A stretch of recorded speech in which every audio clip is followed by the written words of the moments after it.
आज हम इस वीडियो में टोटल प्रोडक्टिव मेंटेनेंस के अंदर आने वाले 8 पिलर्स में से क्वालिटी मेंटेनेंस पिलर के टॉपिक 7 केओसी टूल्स के बारे में हिंदी में समझेंगे और पूरा डिटेल में 1 बाय 1 7 केओसी टूल्स को समझेंगे।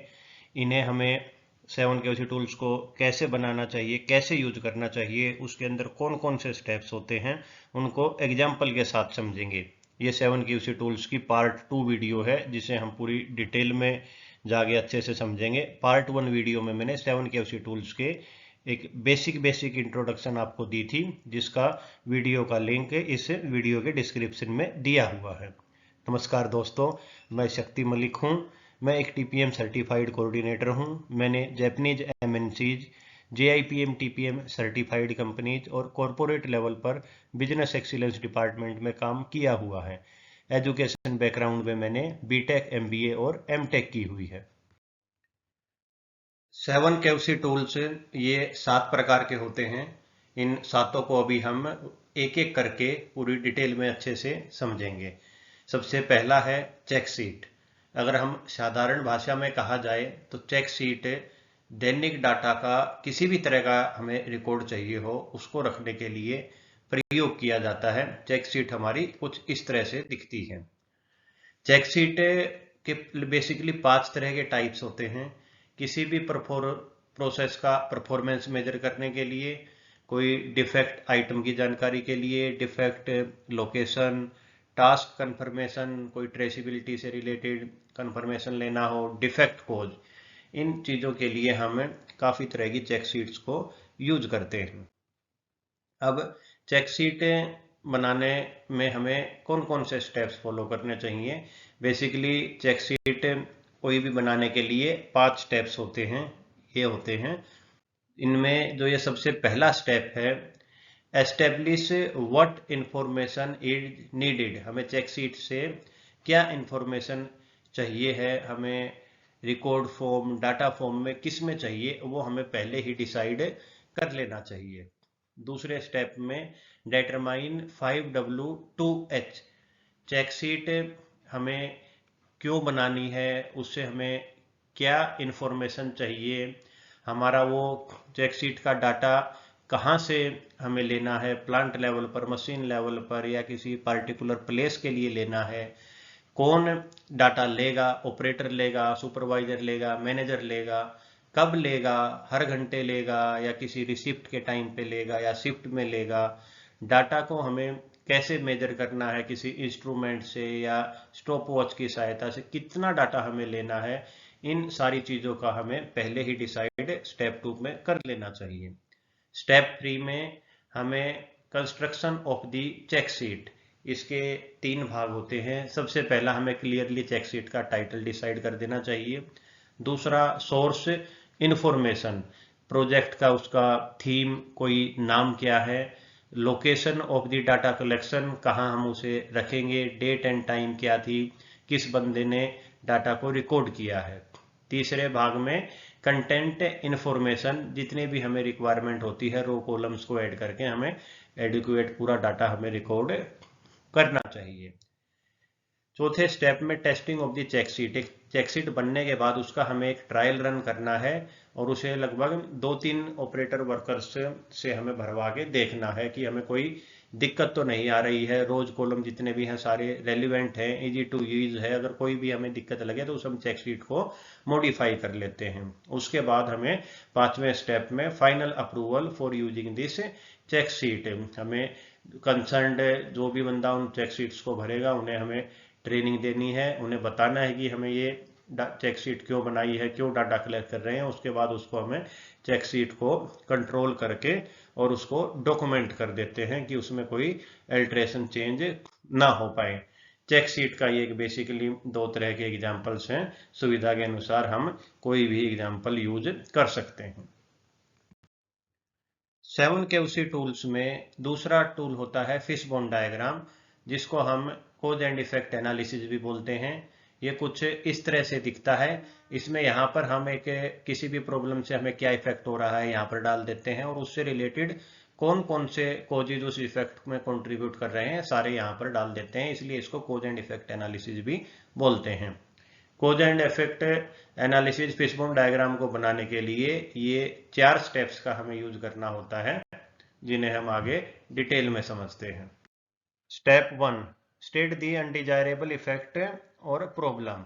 यहाँ पर हम राइट साइड में प्रॉब्लम लिखते हैं, हमें क्या दिक्कत हो रही है, और जो लेफ्ट वाला एरिया हमें कोजिज के लिए खाली छोड़ देना होता है। स्टेप 2 के अंदर हम identify the main cause group से, यहाँ पर हमने जो स्टेप 1 में प्रॉब्लम स्टेटमेंट लिखी थी, यहाँ पर हम उन ग्रुप्स को डिसाइड कर लेते हैं कुछ, कि हमारे causes man power, machine, metal, method और इन्वायरमेंट से रिलेटेड रहेंगे। तो इस स्टेप 2 के अंदर हम इनको मेंशन कर देते हैं। स्टेप 3 में अरेंजमेंट ऑफ कोजेज एंड सब ग्रुप।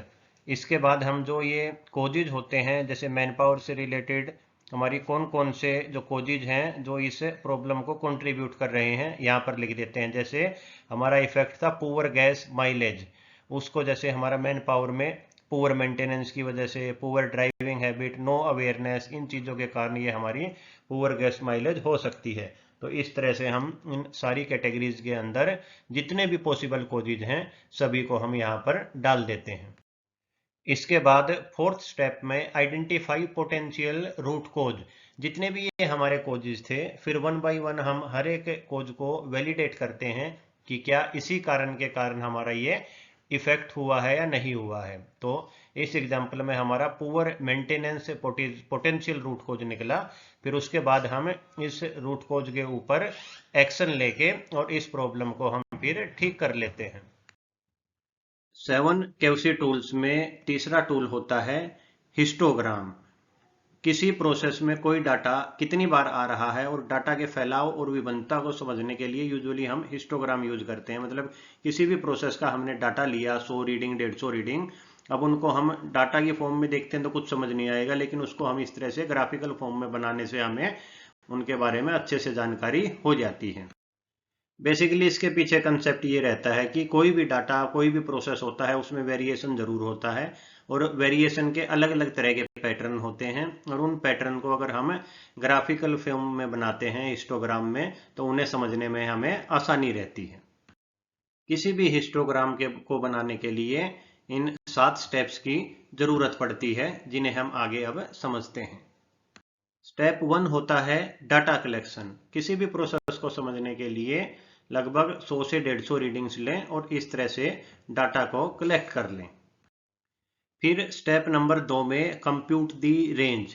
जो हमने डाटा कलेक्शन किया था उसमें सबसे बड़ी वैल्यू कौन सी है, छोटी वैल्यू कौन सी है, और उससे हम फिर उन दोनों को डिफरेंस निकाल के, जैसे 238, ये हमारी वैल्यूज की रेंज हो जाती है। स्टेप 3 के अंदर हम determine the number of intervals required. ये एक स्टैंडर्ड होता है, अगर हमने 50 से कम रीडिंग ली है तो 5 से 7 इंटरवल लेते हैं, और इस तरह से हम मोर देन 250 के लिए 10 से 20, हमने इस एग्जांपल में 150 रीडिंग्स ली हैं तो हम ये 7 से 12 वाली रेंज को इंटरवल में यूज करेंगे। स्टेप 4 के अंदर हम इंटरवल की विड्थ निकाल लेते हैं, जो हमारी ये 238 विड्थ थी, और इंटरवल हमने 10 लिए हैं, तो 238 डिवाइड बाई 10, 23/8, राउंड ऑफ करके हम एक 25 का इंटरवल, हमारा इंटरवल विड्थ डिसाइड कर लेते हैं। ये जो स्टेप है 3 में हमने इंटरवल्स डिसाइड किए थे 10, ये अलग अलग हम 10 बार लाइनें बनाते हैं, और जो इंटरवल विड्थ डिसाइड की थी 25, जैसे 200 से 225, 226 से 250, ये इस तरह से हमने इंटरवल विड्थ हमने बनाई है। तो स्टेप 5 में हमें समराइज दी डाटा, जो हमने इंटरवल विड्थ डिसाइड की थी उनके अंदर हमारी कितनी रीडिंग्स फॉल कर रही हैं उनका हम काउंट लिख लेते हैं। स्टेप 6 में कंस्ट्रक्ट दी ग्राफ। इस तरह से हमें इस ग्राफ को बना लेते हैं, इससे हमें आइडिया लग जाता है कि हमारी जो सेंटर पॉइंट की जो इंटरवल विड्थ थी उसमें ज्यादा पॉइंट आ रहे हैं। और स्टेप 7 में होता है एनालाइज दी ग्राफ पैटर्न। इसको देख के हम अपने प्रोसेस के बारे में आइडिया लगा पाते हैं। अब किसी भी हिस्टोग्राम के ग्राफ में मेजरली ये 5 चीजें होती हैं। सबसे पहला, हमें क्लियरली हिस्टोग्राम का टाइटल लिख देना चाहिए। उसके बाद ये y एक्सिस में जो नंबर ऑफ काउंट थे उसको ले लेते हैं। हमारा तीसरा एक जो मेजर पार्ट होता है, एक्स एक्सिस में हमने जो इंटरवल विड्थ डिसाइड की थी यहाँ पर रहती है हमारी। चौथा, हम इसको ग्राफ को बना के जो भी पैटर्न आता है उसको अपने अनुसार उसको समझते हैं। और पांचवें नंबर पे हम क्या क्या लेजेंड्स यूज कर रहे हैं, लेजेंड्स को यहाँ पर हम दिखा देते हैं। 7 केवसी टूल्स में जो चौथा टूल होता है पेरेटो चार्ट, ये कुछ इस तरह से दिखता है। और पेरेटो प्रिंसिपल होता है, ये 80-20 रूल पे काम करता है कि हमारी जो 80% ऑफ द प्रॉब्लम है वो हमारी सिर्फ 20% कोजिज के कारण होती हैं। और यही चीज हम इस पेरेटो में निकालते हैं। जैसे ये टोटल प्रॉब्लम्स में से हमें 80% प्रॉब्लम यहाँ दिख रही हैं, ये लेकिन 2 या 3 कोजिज के कारण ही है। इनको निकाल के अगर हम 20% कोजिज पे काम करते हैं तो हमें 80% रिजल्ट मिल जाता है। पेरेटो चार्ट बनाने के लिए हमें बेसिकली 5 स्टेप्स को फॉलो करना होता है। जो स्टेप नंबर 1 है, सेलेक्ट दी प्रॉब्लम, जिसको हमें एनालाइज करके इम्प्रूव करना है। प्रॉब्लम को स्टेप 1 में डिसाइड कर लें। स्टेप 2 के अंदर कलेक्शन ऑफ द डाटा, उससे रिलेटेड प्रोसेस का हम अपना डाटा कलेक्ट कर लेते हैं। स्टेप 2 में कलेक्ट डाटा, जैसे हमारे ये अलग अलग तरह के डिफेक्ट थे और उनके कारण हमें कितने कितने रिजेक्टेड पार्ट मिले, ये इस तरह से डाटा बना लेते हैं। ये टोटल जैसे 2361 था। स्टेप 3 के अंदर है sort data and calculate the cumulative percentage. इसके अंदर हमने जैसे जो ये डिफेक्ट है यहाँ पर कुमुलेटिव टोटल करते चले जाते हैं। 2 नंबर में 1 + 2 को जोड़ दिया, 3 में 1 2 3 तीनों को जोड़ दिया, इस तरह से ये टोटल आखिर तक पहुंच जाता है। और कुमुलेटिव डिफेक्ट परसेंटेज, ये हम 870 को डिवाइड बाई 2361, इस तरह से बारी बारी सभी को करके ये एक कुमुलेटिव डिफेक्ट की परसेंटेज निकाल लेते हैं। उसके बाद स्टेप 4 में हम ये ग्राफ बना देते हैं। इसमें हमें दिख रहा है कि हमारा जो 80% डिफेक्ट है ये सिर्फ ये 2-3 डिफेक्ट की टाइप के कारण ही है। तो ये इससे हमें पता चल जाता है कि हमें किस चीज पे काम कर। तो जिन 2-3 डिफेक्ट के कारण हमारा डिफेक्ट नंबर बढ़ रहा था वो हमारी प्रायोरिटी डिसाइड हो जाता है और उसको इम्प्रूव करने के लिए हम अपना फर्दर एक्शन प्लान डिसाइड करके उसको इम्प्रूव करते हैं और हमें 20% कोशिश पे काम करके 80% इम्प्रूवमेंट मिल जाती है। 7 केवसी टूल्स का जो 5वां टूल होता है कंट्रोल चार्ट, ये कुछ इस तरह से दिखता है। इसमें हम प्रोसेस की जो रीडिंग्स हैं उनको एक ग्राफिकल फॉर्म में इस तरह से दिखाते हैं और इनकी एक upper control limit, lower control limit decide कर लेते हैं। ये अगर रीडिंग इससे बाहर जाएगी तो हमारा पार्ट रिजेक्ट बनता है और ये हमें ग्राफिकल वे में काफ़ी अच्छे से जल्दी समझ आ जाता है। कंट्रोल चार्ट में हम दो तरह के डाटा को, दो तरह की टाइप होते हैं। एक एट्रीब्यूट, जिसमें हम सिर्फ OKNG, किसी भी एस्थेटिक टाइप्स के जो भी चीजें होती हैं उनको हम OKNG में बता पाते हैं। दूसरा होता है वेरिएबल, जिसमें वेट, हाइट, लेंथ, जिनमें हम एक पूरा एक्यूरेट नंबर बता पाते हैं कि ये हमारा कितना ओके है या कितना NG है। कंट्रोल चार्ट इतने तरह के बनते हैं। तो अभी हम इस एग्जांपल में वेरिएबल डाटा के अंदर हम जो X बार R चार्ट के बारे में डिस्कस करेंगे। कंट्रोल चार्ट को बनाने के लिए इन 8 स्टेप्स का इस्तेमाल होता है, जिन्हें हम आगे अब समझते हैं। पहले स्टेप में कलेक्ट दी डाटा, इस तरह से हम डाटा कलेक्ट कर लेते हैं। फिर दूसरे स्टेप में कैलकुलेट दी सब ग्रुप एवरेज, जैसे ये एक बारी में हमने 5 रीडिंग्स ली थी तो इन 5 रीडिंग्स को जोड़ के डिवाइड बाई, ये 5 रीडिंग थी तो डिवाइड बाई 5 करके हमारा ये X बार वैल्यू आ जाती है 35.6।